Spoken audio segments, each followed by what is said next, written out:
Hello, my name is Kiera O'Shea Vargas, and I'm a first year doctoral student at the University of South Carolina. And as I move forward, working towards my PhD, my ultimate goal is to assist with research and creating and revising policies to assist with true DEI initiatives in many areas. As a college professor, I have always sat and listened, actively listened to my students, whether it was crying or whether they were venting or whether or not they wanted to come and share good news with me. If they were to vent, I would actively listen because I noticed how much alike we were, or the connection that I had with my students. Because I've always taught at an HBCU, I could always see myself in just about every one of my students. They felt alone, and I actually remember that feeling because I am a first generational college student. I currently hold 2 masters, I hold a JD, and I'm working on my PhD. And most of our students, just like many of the people that I grew up with, they failed to go to counseling. And I don't worry about them, but oftentimes I do worry about my students because they do fail to take the time to go seek counseling. I do remember one particular student. I had a young male, and he would send me messages almost daily to ensure that I would go to the library with him. He just wanted me to go to the library with him.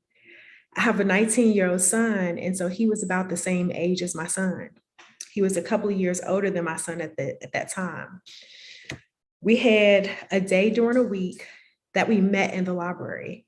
And honestly, he did not need me there.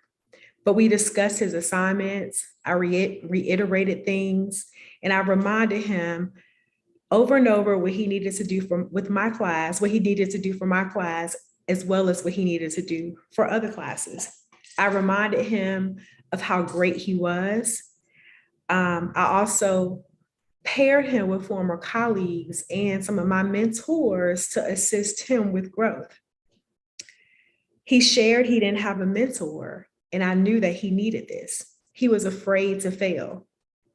My contacts helped him and encouraged him, and during our weekly interaction, I made time just to listen to him. He took notes, and one day he asked me, "How do you know all of these people?"